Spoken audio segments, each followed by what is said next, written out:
इनकी संख्या भी बहुत कम है जो फिनेस्टाइड के बारे में जानते हैं। 99.9% लोगों को तो ग्लोबली ये नहीं पता।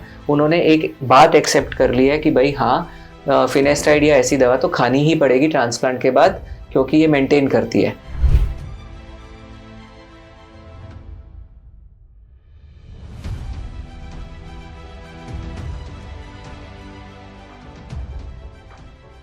तो हमने आपके साथ क्या किया कि एक दवा रखा, उसमें से एक को हमने सिक्योर किया कि अगर टॉलरेंस वगैरह कुछ बनता है तो हम वहां पे वो ऐड कर सकेंगे।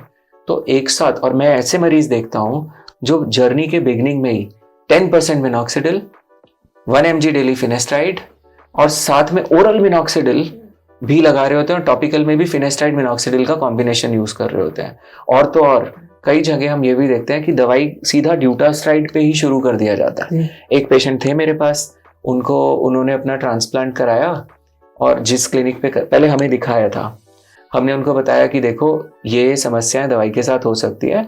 और उनका केस ऐसा था कि हेयर लॉस नहीं हो रहा था खास, सिर्फ थोड़े थोड़े बाल आगे से गए थे, एज भी कोई 35-40 के करीब थी बीच में, और उनको दवाई की जरूरत नहीं थी जैसे मेरे केस में था।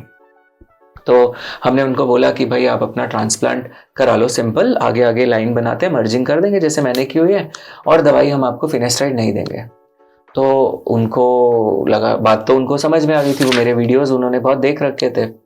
बट फाइनली क्या हुआ, उन्होंने बोला कि मेरे एक दोस्त ने कराया हुआ था ट्रांसप्लांट, उसका अच्छा था और मुझे लगा, और फिर दूसरा वहाँ पे वो सेलिब्रिटी के भी कुछ कर रखे थे, तो वो चले गए वहाँ पे। अब जब गए, बात करी इस क्लिनिक पर जहाँ मैं बोल रहा हूँ, तो वो उन्होंने बोला कि हम तो फिनेस्टाइड देते ही नहीं। तो इन्होंने कहा तो बहुत बढ़िया बात है, देते ही नहीं तो, और उन्होंने करा लिया ट्रांसप्लांट। तो पेशेंट का रिजल्ट भी आ गया 4-5 महीने में, बट उनको साइड इफेक्ट्स महसूस होने लगे वो वाले। तब इन्होंने चेक किया और तो पाया कि वो फिनेस्टाइड की जगह ड्यूटास्टाइड खिला रहे थे डॉक्टर। सो आप देखो, अभी ये भी बहुत लोगों के लिए एक मैसेज है कि काफी सारे पेशेंट्स जो है वो फिनेस्टाइड के बारे में जानते हैं पर ड्यूटास्टाइड के बारे में नहीं जानते, बट इनकी संख्या भी बहुत कम है जो फिनेस्टाइड के बारे में जानते हैं। 99.9% लोगों को तो ग्लोबली ये नहीं पता। उन्होंने एक बात एक्सेप्ट कर ली है कि भाई हाँ, फिनेस्टाइड या ऐसी दवा तो खानी ही पड़ेगी ट्रांसप्लांट के बाद, क्योंकि ये मेंटेन करती है, और ये सिर्फ दी जाती है एग्जिस्टिंग बाल को मेंटेन करने के लिए। ये सबसे बड़ा झूठ है हेयर ट्रांसप्लांट इंडस्ट्री का, कि दवाई सिर्फ आपके बाल को मेंटेन करने के लिए दी जा रही है।